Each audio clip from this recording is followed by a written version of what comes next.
그 대선의 이제 결과는 이번에 굉장히 그 2030 청년들의 표심에 또 달려 있다라고 이렇게 굉장히 많이 이야기가 되고 있는데요. 대전에서 한 윤석열 후보의 질문은 상대적으로 8개 정도를 물었는데 이게 비교대에 있는 이제 이런 짤이 올라왔죠. 이렇게 함이 올라와 있는데 네. 그걸 보면 너무 차이가 많이 난다 이런 생각이 들더라고요. 어떻게 보셨어요? 문제는 이제 이 청년위원회를 구성했는데 이 청년위원회 구성의 위원장이 본인이 됐어요. 그래서 이제 1960년생 청년이 탄생을 하게 됐는데 하나마다 이준석 대표가 다시 복귀할까요? 아니면 선대위원장 사퇴를 할까요? 국민의힘과 더불어 민주당과에 보면 차이가 좀 나잖아요. 2030이 왜 과거에는 보궐선거 전까지는 더불어민주당에 지지를 했는데 왜 국민의힘으로 옮겨갔죠? 제가 그걸 잘 이해를 못해요. 한번 설명 좀. 안녕하세요. 대통령에 관한 모든 것을 알려드리는 대통령 연구소입니다. 반갑습니다. 반갑습니다. 시작하겠습니다. 네, 엊그제로 이제 디데이 100일, 예. 대선 이제 100일, 오늘 한 98여일 정도 앞두고 있습니다. 다시 또 이렇게 뜨거워지고 있는데요. 그 대선의 이제 결과는 이번에 굉장히 그 2030 청년들의 표심에 또 달려 있다라고 이렇게 굉장히 많이 이야기가 되고 있는데요. 그래서 그런지 그 양당의 대선 후보들이 청년들의 표심을 얻으려고 매일 연일 그 청년 행보를 계속 이어가고 있습니다. 네. 그 가장 최근에 또 그 이재명 후보님께서 광주의 조선대를 방문하셔서 청년들과 대학생들과 간담회를 또 하셨고, 또 윤석열 후보님이 이제 대전에서 또 이제 또 청년들과 간담회를 가지셨는데 굉장히 또 여러 그 청년들과의 만남이 또 큰 또 대비가 되면서 또 많이 이슈가 되고 있습니다. 그 강주에서는 마침 또 선대위 발족식도 같이 하면서 전국 최초의 선대위에서 그렇죠. 또 강주 선대위가 새로운 파격을 보여줬죠. 18세 고등학생까지 까지 해서 공동 남녀 선대위원장. 동수에 또 10명 중에 9명이 청년으로 구성된. 그리고 아주 그날 신선하게 잘 출발을 한 것 같습니다. 발표한 그 고등학생 보니까 학생회장이 있고 강주여고 고등학생인데 뭐 자기는 이제 미래 기후 변화, 기후 위기에 대한 대응이라든지 이런 거에 대한 사회적 약자라든지 이런 거에 관심이 많다 이런 이야기하면서 말도 아주 재밌게 했어요. 오래 살고 볼 일이라. 듣고도 그 이야기 들으면서. 재밌더라고요. 기대가 많이 됩니다. 그렇게 해서 이제 했는데 그날 이제 이재명 후보가 조선대학교에서 대학생과의 만남을 통해서 물었던 14개 질문. 굉장히 우리 사회에서 굉장히 필요한 질문이었고 대전에서 한 윤석열 후보의 질문은 상대적으로 8개 정도를 물었는데 이게 비교대에 있는 이제 이런 짤이 올라왔죠. 이렇게 함이 올라와 있는데 그걸 보면 너무 차이가 많이 난다 이런 생각이 들더라고요. 어떻게 보셨어요?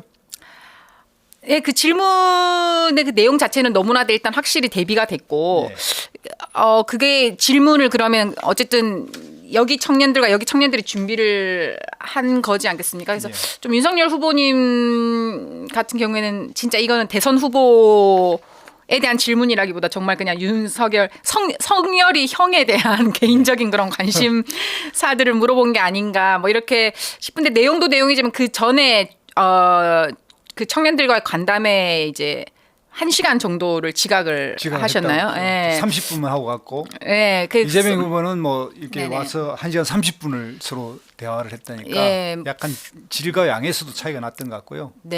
아무리 뭐 앞에 일정에서 이제 지지자분들이 막 이렇게 좀 사진 요청 이런 것들이 있어서 늦어졌다고는 하시지만 그 청년들은 이제 또 그 1시간 동안 기다리면서 이 청년들과의 만남을 중요하게 생각하지 않는 게 아닌가. 그러니까 소홀히 하는 게 아닌가. 이제 그런 좀 작은 것에서부터 좀 그런 부분들이 좀 보이는 게 아닌가 뭐 이렇게 생각이 또 됐고요. 형식부터가 좀 문제가 됐고요.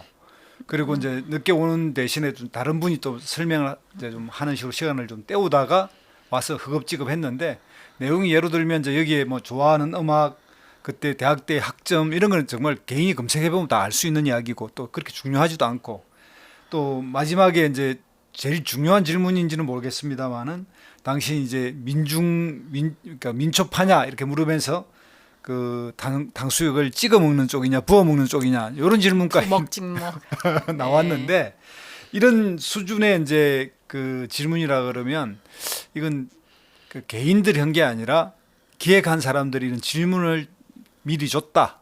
이런 이제 의심까지 살 정도로 알차지 못한 대화의 시간이 됐던 것 같고요. 그렇죠. 내용으로 사실 너무 부실했던 그러니까 그렇죠. 이런 이야기를 하려고 여기까지 왔나 뭐 네. 이런 부분들 그렇게까지 뭐 그렇게밖에 생각할 수 없는 이런 부분들이 좀 있었던 게 맞고요.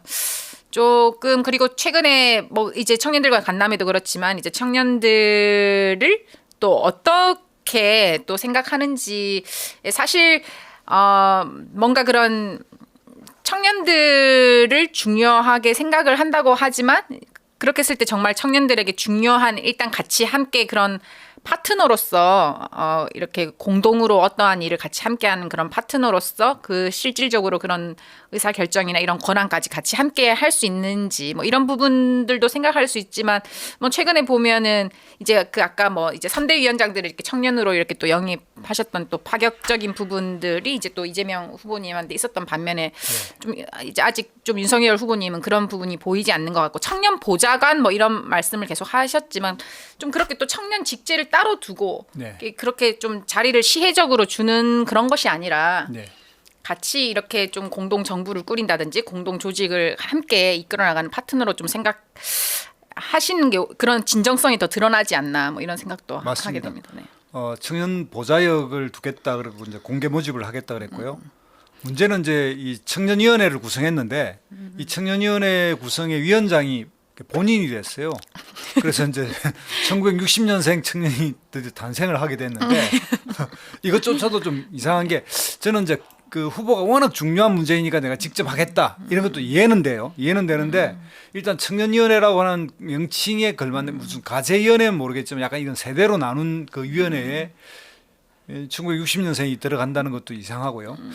또 하나는 제가 볼 때는 당연히 그러면 이준석 당대표가 청년위원회를 맡아야 되는 게 맞는데 그 지금 국민의힘 당 어떤 흐름이나 구성을 보면 이준석 당대표를 굳이 여기서 배제한 것 이게 지금 현재 이준석 당대표가 지금 패싱 논란과 해서 지금 부산행 KTX를 타고 또 옥새를 들고 나르샤의 버전 2가 지금 진행 중이잖아요. 정말 거기까지 갈지 안 갈지는 모르지만 이제 이런 현상을 보면서 이게 그 김종인 선대위원장 임명 문제만 아니라 여기까지 저는 저 청년위원회 발족까지도 뿌리가 나와 있다. 왜냐하면 이준석 그 당대표 입장에서는 자기가 미래의 청년 조직을 맡아서 당을 새롭게 일신할 좋은 기회가 왔다고 생각하는데 그런 것까지 다 배제되는 느낌 같은 걸 받아서 그렇죠. 네, 그 이준석 당대표 덕분에 얼마나 또 그리고 청년 당원들이 많이 늘었으니까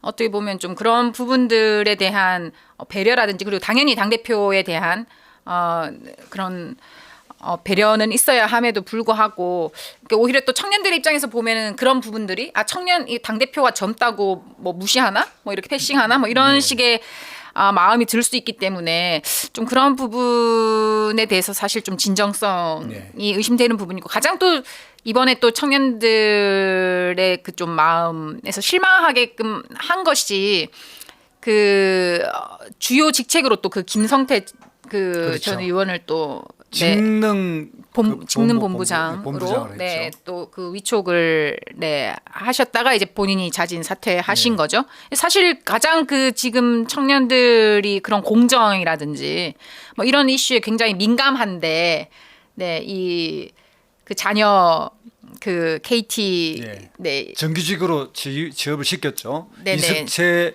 KT 사장을 청문회에 부르지 않는다는 조건으로 했다고 이렇게 이제 거래를 했다고 일종의 뇌물 이런 업무 방해가 아니라 뇌물로 제명이 뇌물로 알고 있는데 그렇게 해서 1심에는 뭐 본인들 말대로 무죄가 났지만 이제 2심에서 유죄가 나서 다투고 있어서 그랬다 이런 식으로 변명을 했는데 그게 과연 청년들한테 먹힐까 이런 생각이 그렇죠. 들고 채용 비리. 예, 채용 비리이기도 하고 네. 가장 민감한 문제이기도 하고요. 그렇죠. 그렇게 해서 결국 문제가 됐는데 이제 윤석열 후보 본인이 자기가 이제 검찰총장 때 이걸 항고를 하고 이랬는데도 나는 오래된 거라서 기억을 못한다 이런 식으로 이야기를 해서 예, 잘 몰랐다 그 이렇게 또, 이야기하니까 네, 또 해명이 또 논란이 다시 또 네, 이렇게 그렇게 된 셈이고 됐죠. 최근에 네. 이제 요 청년 문제하고 약간 연관이 있지만 한번 토론해 보고 싶은 거는 그 이준석 당대표가 결정적으로는 이수정 교수가 임명됨에 따라서 공동선대위원장으로 임명됨에 따라서 우리 당의 정체성하고 안 맞다 네. 이런 이야기를 해서 일종의 이제 젠더 문제를 바라보는 시각의 차이를 보여줬는데 이준석 대표의 그런 생각에 대해서는 어떻게 생각합니까? 특히 이제 여성이기도 하니까 그 점에 대해서 한번 잠깐만 짚고 넘어가죠. 네, 아니 뭐 그 이준석 대표의 입장에서는 이제 워낙 그 막강한 2030 남성들의 이제 지지를 얻고 있고, 그리고 그 2030 남성들의 생각이 어떠한지를 너무 잘 알고 있기 때문에 그래서 국민의힘에 또 입당을 하거나 또 지지하는 또 그런 뭐 정권 교체를 바라는 2030 남성들의 생각 에 비추어 보면 이제 굉장히 뭐 이수정 교수님과의 이제 뭐 평소 뭐 소신이라든지 이런 부분이 뭐 좀 상충되는 부분이 있다고 생각을 하니 그러면은 이 부분에 대해서 좀 신중해야 되는 것이 아닌가라고 뭐 그런 뭐 이준석 대표의 입장은 그러니까 그런 입장이라고는 알고 있지만 저는 오히려 그렇기 때문에 이제 만약에 정말 이 국민의힘이 뭐 그런 정말 이 중도 확장이라든지 아니면 또 이 남성들뿐만이 아니라 여성들의 표심이라든지 네. 정말 좀 확장성 있게 실질적으로 정말 좀 그 정권 교체를 많이 바란다면은 그런 식의 이제 뭐 배제라든지 오히려 그런 쓴소리를 해주는 뭐 오히려 레드팀의 역할을 누군가가 이렇게 맡아주는 것이 그 당의 건강한 그런 당론에 더 도움이 되는 것이 아닌가. 그 당대표라면 오히려 그런 선택을 지지해줘야 되는 것이 아닌가라고 이제 저는 생각을 분명히 합니다. 당대표라면 이제 그런 측면이 좀 있는 것 같아요. 네네. 그러니까 뭔가 통합을 해내야 네. 되는 그런 측면이 있는데 이준석 대표 입장에서 보면 이거는 선택과 집중 문제고 일관된 메시지를 내야 되는 문제인데 이제 메시지가 서로 혼란스럽게 가면 그러니까 남성 쪽에 어쨌든 집중된 표를 통해서 2030의 지지도를 지금 변화시키고 있는 어떤 핵이 있는데 이 핵을 와해시키는 역할을 할 것이다. 이렇게 이제 걱정을 하는 것 같고 그래서 본인들은 보다 그것을 계속 그쪽을 때려서 그 표를 확장하는 게 좋지 그 반대된 사람을 영입함으로써 오히려 문제가 분산되면서 남자 표도 없고 여자 표도 얻으려고 하면 다 망한다 이런 생각을 한 것 같아요. 그리고 이제 그것이 후보와 당대표의 갈등으로 등장하면 정말 이게 문제인데 마침 이준석 당대표 입장에서는 이제 이 문제만 있는 게 아니라서 아까 얘기했지만 청년위원장 문제라든지 김종인 위원장 영입이라든지 충청권의 김병준 위원장 바로 원톱이다라는 걸 그냥 첫 공식 일정이 세종시고 세종시 가서 김병준 위원장하고 같이 다니면서 뭐 손들어주고 이야기하고 이러니까 본인은 또 일정을 언론을 보고 알았다는 거예요. 그러니까요. 그런 패신과 연결돼 놓으니까 이제 이수정 교수 끝까지를 바로 최고로 쟁점화되지는 않았지만 이제 그런 게 묶어서 계속 이렇게 쌓여온 거죠. 그래서 이제 부산행을 선택한 것 같아요. 부산행 영화 봤습니까? 그럼요. 그 결론이 뭐죠? 부산행요? 예. 여성과 아이만 살아남는. 그렇죠. 네. 그러니까 난 그 부산행 이준석 대표의 부산행이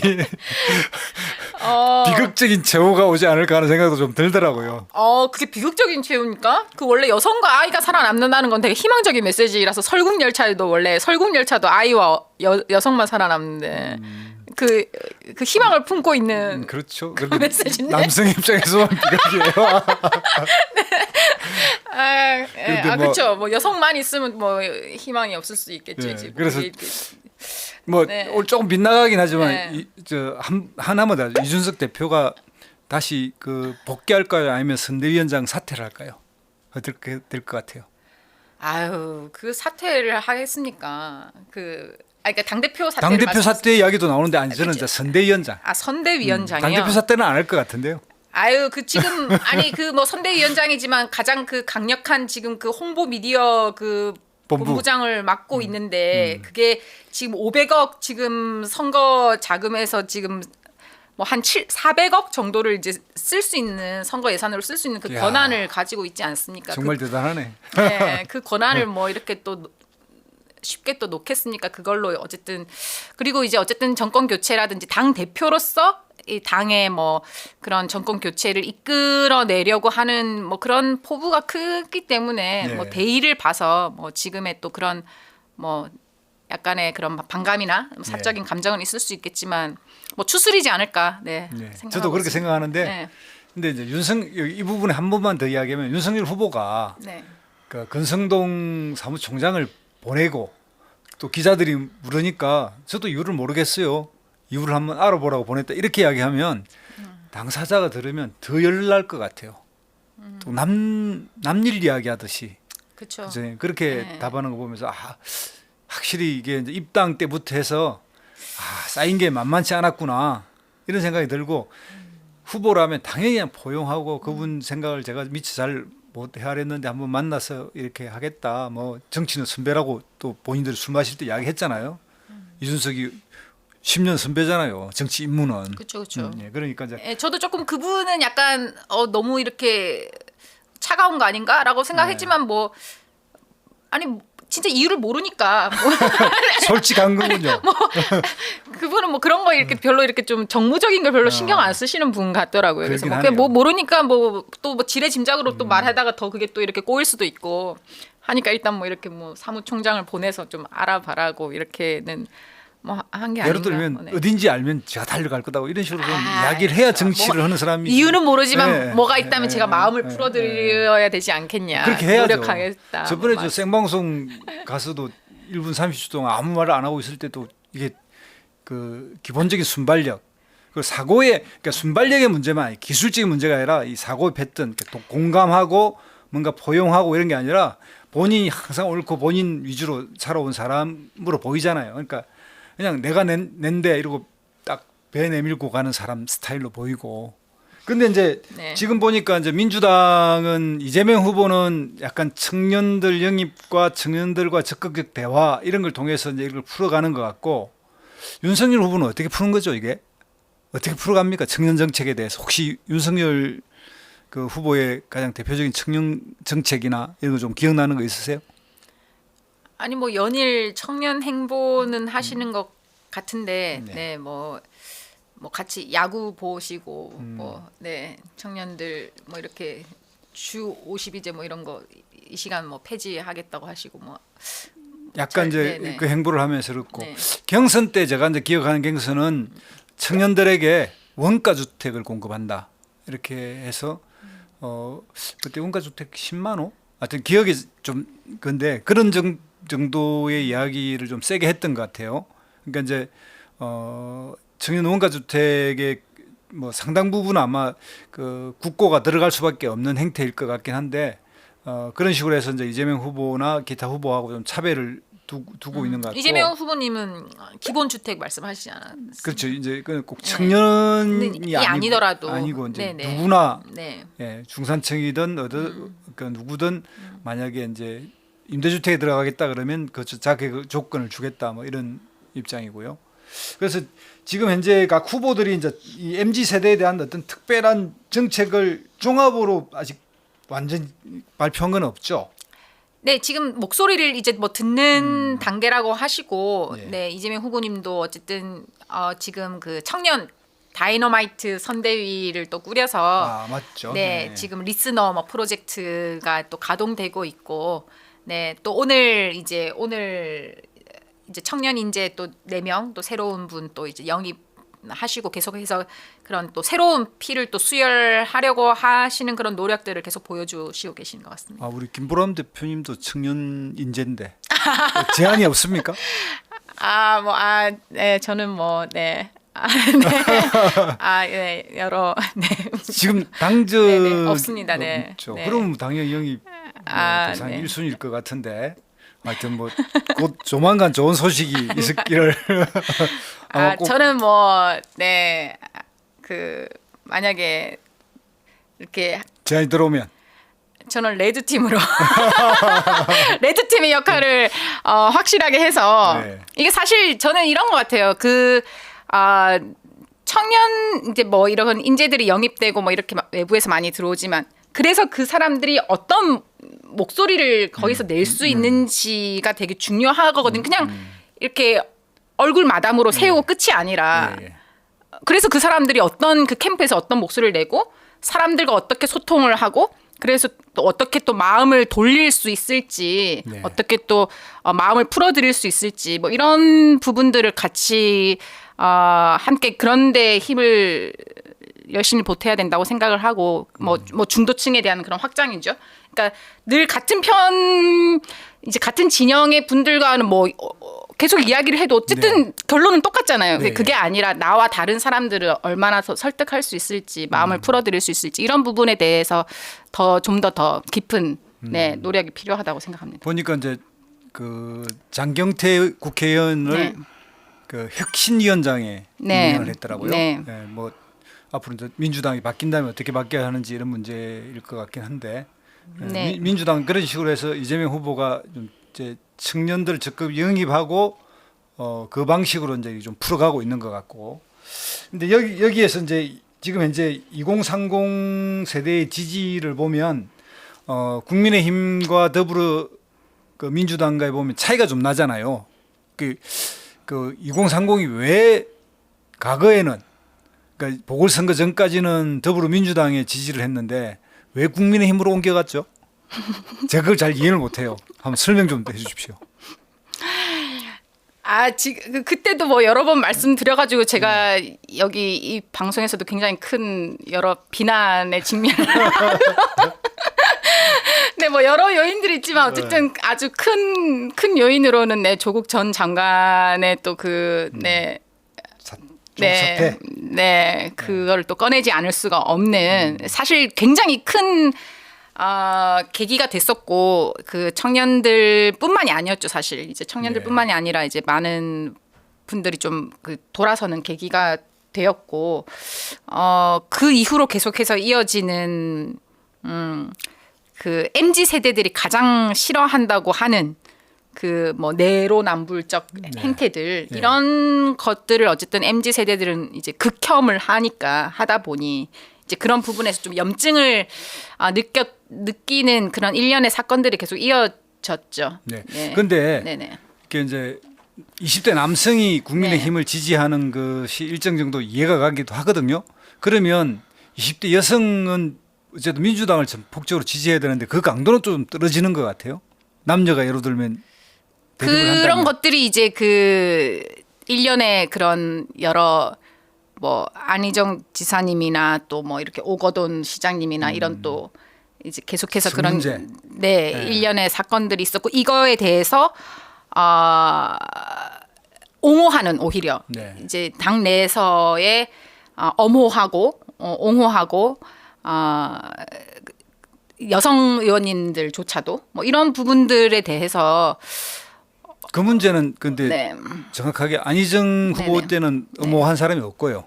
당내에서. 엄호한 이제 오히려 일부 이제 박은수 세력이 시장 있었죠. 때 네네. 이제 네, 박은수 때도 논쟁이 그랬고. 됐죠. 네네. 그런데 이게 이제 가치 중립적인 용어를 쓰자 그래서 가치 중립적인 용어를 썼는데도 불구하고 그게 이제 언론에서 폭격을 맞았는데 그러니까 피해 호소 그다음에 가해 지목인 이게 이제 당시 진보적인 운동의 사람들이 그 말을 써서 이 문제를 접근하자 그랬는데 어느 날 그 용어 자체가 정치적으로 피해 가려고 하는 꼼수다 이렇게 돼버리면서 이제는 그 말을 못 쓰고 이제 무조건 이제 피해자 뭐 또 한편으로는 가해자로 쓸 수 어쨌든 피해자라고 하는 호칭으로 다 이제 통칭돼 버렸는데요.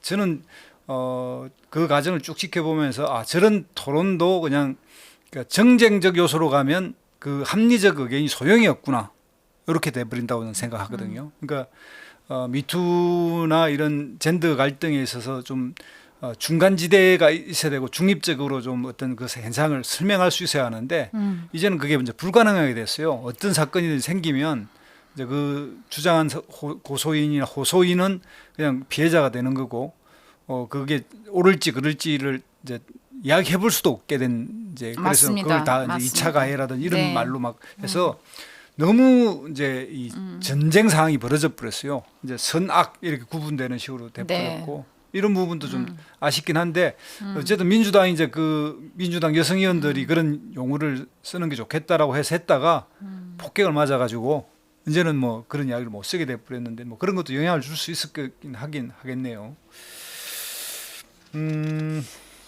그러면 네. 이게 이제 우리가 지금 대선 후보들이 앞으로 이제 어떻게 MZ 세대에 대한 대책을 세우고 또 어떻게 해야 좀 더 청년들에게 표를 얻을 수 있을 것인가라고 하는 그 미래 과제 이 문제에 대해서 한번 정리를 해보죠. 각각 후보들이 어떤 정책을 내놔야 될 것 같습니까? 물론 이제 그런 일자리와 부동산 문제에 이제 굉장히 좀 집중해서 그런 대안을 제시를 해야 되겠지만 조금 저는 그 이전에 사실 지금 청년들이 4일에 한 명씩 네. 청년들이 4일에 한 명씩 죽어가고 있습니다. 청년 고독사로요. 그래서 사실 청년 고독사라는 말이 어색할 텐데 뭐 노년들 이제 어르신들 고독사 이야기는 많이 들어보셔도 청년 고독사는 잘 못 들어봤다 이런 분들도 많이 계시는데 지금 청년 고독사가 그런 산재에서 이렇게 사망하는 그런 청년들 아주 화제가 많이 됐던 뭐 김용균 뭐 노동자라든지 산재보다도 훨씬 더 많은 많은 수의 이제 청년들이 그런 고독사로 이렇게 방치가 된 채로 이렇게 목숨을 잃고 있습니다. 그래서 그 청년들이 그 고독사로 발견이 될 때에는 2, 3평의 원룸에서 단칸방에서 이제 발견이 되는데 뭐 수백 통의 이제 이력서, 뭐 자기소개서 이런 것들로 죽어가는데 이 청년들이 대한민국의 미래라고 하면서 그리고 뭐 저출생, 뭐 고령화 이런 문제를 얘기하면서 살아있는 지금 청년들의 지금 그 아주 기본적인 생명과 안전과 건강을 이야기하지 않으면 어떻게 이 지금 심각한 이 청년 고독사의 문제에 대해서 아무도 대선 후보들이 지금 얘기하는 분들이 안 계시잖아요. 그러니까 저는 그런 것들이 이 목소리를 낼 줄 알고 목소리를 내고 세력화를 할 수 있는 청년들의 목소리만 듣는 것이 아닌가. 그러니까 이 소리 없는 아우성, 목소리를 내지 못하는 청년들의 목소리는 그럼 누가 듣고 있는가. 미래라고 청년들이 이제 대한민국 미래라고 하면서 그 미래가 꽃을 피워보지도 못한 채 이렇게 시들어가고 이렇게 생명을 잃어가고 있는 이런 현실을 외면하는 한 청년들의 가장 기본적인 그런 생명, 안전, 건강 이런 것을 외면하는 한 저는 조금 이게 진정성이 사실 지금의 그런 행보들이 다 너무 공허하다 이런 생각이 들고요. 지금 이 부분에 대해서 사실 이 청년 고독사 문제에 대해서 그 의료계, 보건의료계 그 종사하시는 뭐 의사분들이나 그런 분들이 목소리를 내고 있는데 사실 이거는 보건의료계만으로는 해결되는 게 아니거든요. 그렇죠. 굉장히 그런 외로움, 커뮤니티 뭐 이런 부분들 그리고 일자리 그 계속 취업을 못해서 이렇게 하거나 실직해서 이렇게 뭐 죽어가고 있는 청년들이 굉장히 많기 때문에 이런 부분에 대해서 정말 진정성 있게 그런 대안들을 함께 고민하고 제시해야 되는 것이 아닌가. 이건 저는 여야를 가리지 않는다고 생각합니다. 그러네. 종합적인 그런 부분이 필요하고요. 네. 저는 이제 그 국민의힘은 잘 모르겠고요. 네. 이제 더불어민주당에서는 좀 생각해봐야 될 게 더불어민주당이 전통적으로 좀 진보 노선이라고 표명하고 있고 이 진보 노선의 핵심 중에 하나가 계급성을 띈다면 노동 친화성이거든요. 그래서 노동 친화적 정책을 이렇게 쓴다고 해서 이제 예를 들면 노동 이사제라든지 우리 사회 50대 정도의 정규직 안정 직장이 보장되는 느낌 이런 것이 청년들에게 오히려 이렇게 굳이 그 일자리를 가지고 경쟁한다는 차원을 떠나서 민주당이 하고 있는 진보적인 노동 정책 이런 것이 오히려 청년의 미래를 가로막을 수도 있다. 청년의 시각에서 이 부분에 대해서 제고해야 될 필요가 있다라는 점이 하나 있고요.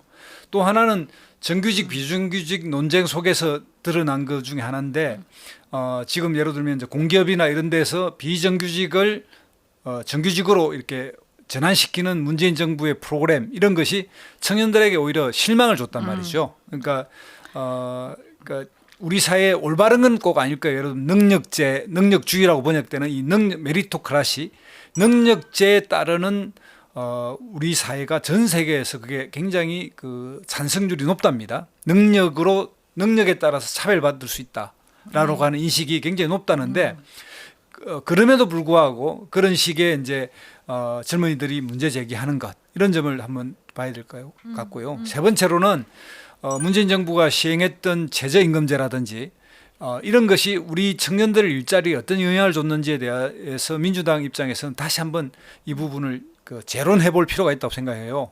그러니까 최저임금제가 필요하지만 초기에 어쨌든 급격한 최저임금제를 인상시킬 때 온 부작용이 있다는 거예요. 그러니까 일자리가 줄어든다든가 일자리 부분 전체에서 어떤 탄력성을 잃어버리면서 청년 일자리가 오히려 거기에 코로나까지 같이 왔기 때문에 더 어려워진 측면이 있는데 그런 것까지 한번 고려해 볼 필요.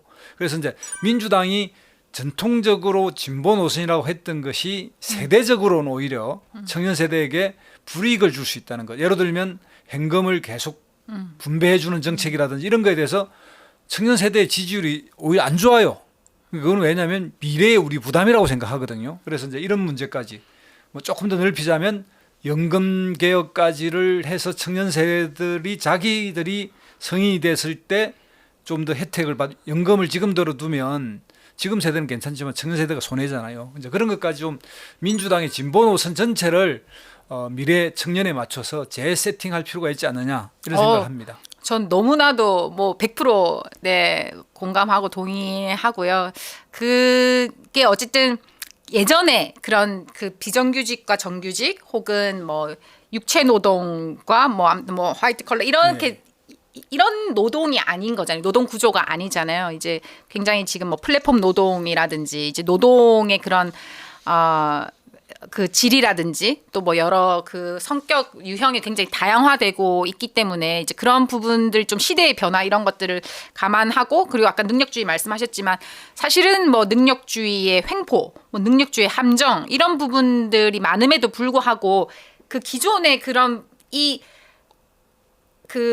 뭐 사법고시 부활 뭐 이런 것들이 이제 그런 예인 거잖아요. 그러니까 시험이라도 공정하게 보게 해달라라고 하는 그런 또 청년들의 그 목소리가 있는 것이기 때문에 이제 그런 부분들에 대한 고려라든지 그리고 말씀하신 것처럼 좀 분배보다는 정말 좀 그런 지금 시대는 또 특히 또 새로운 그런 그 가능성 있는 그런 분야들이 많잖아요. 그래서 있는 것에서 분배해서 이렇게 서로 싸우는 것이 아니라 이제 새로운 그런 파일을 개발하고 그것들을 만들어 창출하는 그런 노력을 오히려 해주고 다른 것들은 조금 그 민간의 자율성을 조금 더 보장을 해줘야 그런 부분들이 이렇게 더 창발적으로 이루어지지 않나. 이제 그런 부분들을 이제 좀 청년들은 많이 또 미래지향적으로 좀 생각을 많이 하고 제시를 많이 하는 것 같습니다. 그 점을 좀 종합적으로 좀 봤으면 좋겠어요. 그러니까 우리 사회 한편으로 이게 메리토크라시라고 하는 능력제라는 게 점차 더 강화될 가능성이 있긴 하지만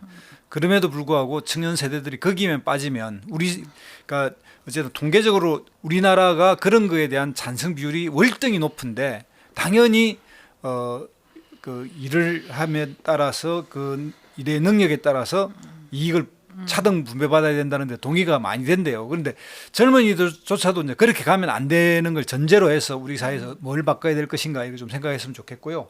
자, 그러면 우리 뭐 오늘 이제 마무리를 해야 되는데 그 윤석열 후보가 이렇게 청년가의 대화 같은 데서 할 때 예를 들면 이제 삼국지에 뭐 이걸 물었잖아요. 누구를 그 중에 마음에 들으냐. 닥터 지바고. 닥터 지바고가 나왔는데, 근데 닥터 지바고도 그냥 단문으로 닥터 지바고가 나온 게 아니라 워낙 많은 이야기를 해서 그 뭐 한 5분 정도 이야기를 해서 그 이야기 결과가 닥터 지바고로 기결될 때, 근데 그때 나온 이야기 저거 뭐 이런 뭐 이야기를 팍 포함하면 그거 빼면 정말 간단한 이야기인데 그렇게 복잡하게 이야기하고 그리고 이런 설명이나 이런 데서 보면 그 TMI라고 그죠? 젊은이들이 싫어하는 거 그 전행인 것 같은 느낌이 들어요. 굉장히 막 자기는 막 장하게 길게 뭐 그냥 마치 술자리에서 지금 진짜 폭탄주 한 잔 마시고 이야기하는 것 같은 그런 느낌이 들더라고요. 어떻게 보세요? 네, 그런 부분에 대해서는 그런 부분에 좀 트레이닝이나 훈련이나 좀 준비에 대해서는 늘 조금 여전히 많이 준비가 많이 부족하신 부분들은 많이 드러나고 있고 이후에 토론회 같은 것들이 좀 기대가 또 되기도 합니다. 예. 네. 그리고 이제 네. 그 이재명 후보가 네. 청년들을 만나서 예를 들면 뭐 그 가상 화폐 관련된 이야기나 또 최근에 주식 시장에 우리 그 큰손들이 저렇게 횡포를 부리면 무서워서 투자하겠느냐 이런 식으로 굉장히 적극적으로 이제 그런 의사를 표명하면서 상당히 적극적 이야기하던데 이 점에 대해서는 어떻게 보셨어요? 저는 굉장히 저는 동의하고 공감하면서 들었습니다. 네. 뭐 최근에 그런 뭐 우주 항공 산업 이런 말씀도 많이 하셨지만 좀 미래 산업이라든지 이런 부분에 관심이 굉장히 많으신 것 같고 또 그런 부분에 적극적으로 그런 대안을 또 마련해 주시겠다라는 그런 또 약속도 해주시고 그래서 저는 새로운 파일을 만들어 주실 것을 또 기대를 하고 있습니다. 네. 마침 저 여야가 다 뭐 청년 당 대표 그리고 또 청년 뭐 선대위원장 영입이라든지 이런 진용을 짜가면서 12월 출발되는 이 12월에 이제 거의 뭐 3달 남겼는데 이 3달 남아 있는 상황에서 여야가 청년 중심 현재 우리 사회의 미래를 생각해보는 이런 쪽으로 그 제일 중요한 선거 전략을 짜고 있다는 이런 점에서는 굉장히 반가운 소식인 것 같고요. 지금부터 이제 잘 해서 여야 후보 모두가 2030의 지지를 받았으면 좋겠긴 하겠습니다. 네. 누가 더 많이 받을지는 모르겠습니다만. 네.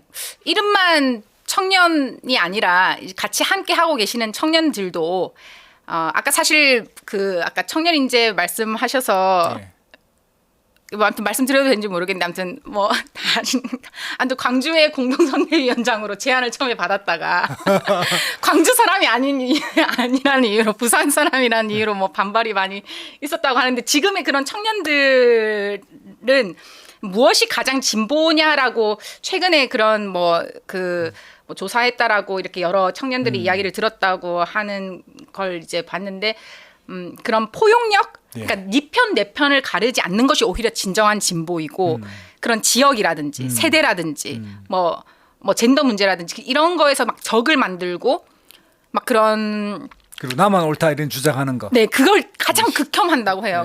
만약에 정말 그렇다라고 한다면 청년들 같이 영입하고 함께하면 그런 것들의 변화가 실제적으로 있어야 되는 거예요. 그리고 이제는 좀 제발 좀 물론 당연히 그게 중요하긴 하겠지만 뭐 이렇게 어느 지역에 가서 뭐 이렇게 충북의 아들이다 뭐 이렇게 충북의 사이다 좀 그런 거 좀 제발 좀 이제 좀 그만하셨으면 좋겠고 그렇게 돼서 그럼 다른 데 가면 다른 데 아들 아닙니까? 우리 대한민국의 지금 대통령으로 지금 정치인은 근데 그런 아들이 5개 이상 있어요. 그래서 그런 게 아버지 고향, 나의 고향, 마음의 고향, 학교, 군대 같은 게 사이. 그럼요. 그 어떻게 해서든 그 접점을 많이 만드는 것이 중요하겠지만 모든 그 지역을 또 같이 함께 포용한다고 이렇게 좀 생각을 해주시고 그러니까 청년들이 보기엔 너무 고루하다 이제 그런 것들이 이제 그리고 만약 그렇다고 한다면 청년들도 정말 그런 이제 그 캠프에 들어가서 진짜 그런 목소리를 내주셔야 된다. 레드팀의 역할을 확실하게 해주셔야 된다. 그래야 변화와 혁신이 일어날 수 있지 않나. 그렇게 저도 이제 마지막으로 한 말씀 드리면 이런 청년 정책, 청년의 그 좋은 제안을 여야 공동이 되는 거는 함께 풀자고 테이블에 앉아서 합의해서 빨리 시행할 수 있도록 그 국회가 뒷받침하고 여야 합의됐으니까 이제 그런 자세를 가지고 여야 후보들이 제안하고 만나고 했으면 좋겠습니다. 자, 오늘 여기까지 하죠. 네, 오늘도 함께 해주셔서 감사합니다. 다음 주에 다시 또 뵙겠습니다. 좋아요, 구독, 알림 부탁드립니다. 이 대통령 연구소는 이렇게 그 실시간 생방송으로 나가고요. 이걸 다시 편집해서 다시 한 또 토요일쯤 이렇게 다시 올라가긴 한 번 더 올라갑니다. 그때는 자료를 보충해서 올라가니까 그것도 많이 시청해 주십시오. 네, 좋은 하루 되세요. 감사합니다.